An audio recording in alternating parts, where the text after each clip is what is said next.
ঘুষ প্রদান এবং ব্যবসায়িক নথিপত্র জালিয়াতির মামলা থেকে আপাতত মুক্তি মিলছে না যুক্তরাষ্ট্রের নবনির্বাচিত প্রেসিডেন্ট ডোনাল্ড ট্রাম্পের। সোমবার একজন বিচারক বাতিল করে দিয়েছে ট্রাম্পের আইনজীবীদের মামলা প্রত্যাহারের আবেদন।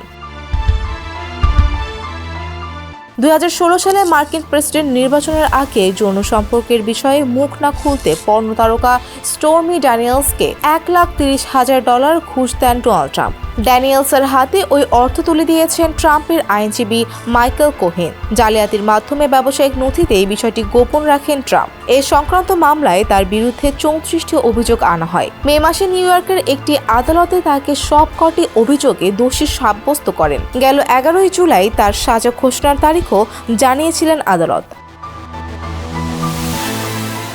শিয়া বাটার ও ভিটামিন ই সমৃদ্ধ lily glam beauty soap. Lily, always beautiful. কিন্তু তার আগে মার্কিন সুপ্রিম কোর্ট একটি আদেশ জারি করেন। ওই আদেশে প্রেসিডেন্ট থাকাকালে ট্রাম্প যেসব প্রাতিষ্ঠানিক কাজ করেছেন সেসবের জন্য তিনি দায়মুক্ত থাকবেন বলে ঘোষণা করা হয়।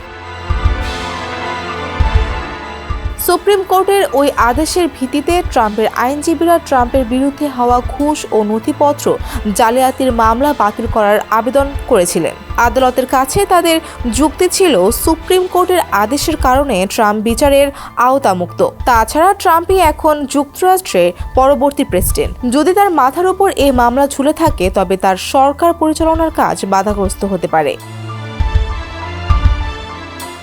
মামলায় ট্রাম্পের সাজা ঘোষণার তারিখ ছিল গত 26 নভেম্বর। কিন্তু গত 5 নভেম্বরের ভোটে ট্রাম্প জিতে যাওয়ায় বিচারপতি হুয়ান মার্চান সাজা ঘোষণার তারিখ অনির্দিষ্টকালের জন্য পিছিয়ে দিয়েছিলেন। সোমবার 41 পাতার আদেশে বিচারপতি মার্চান বলেন, ট্রাম্প সন্দেহাতীতভাবে ব্যক্তিগত কারণে ব্যবসায়িক নথি জালিয়াতির সিদ্ধান্ত নিয়েছিলেন। এ কারণে এই মামলার বিচার কাজ তার কার্যনির্বাহী কর্তৃত্ব এবং সেটির বাস্তবায়নের উপর কোনো হুমকি তৈরি করবে না। ফৌজিয়া ফারিহা, ডেস্ক রিপোর্ট, সমকাল।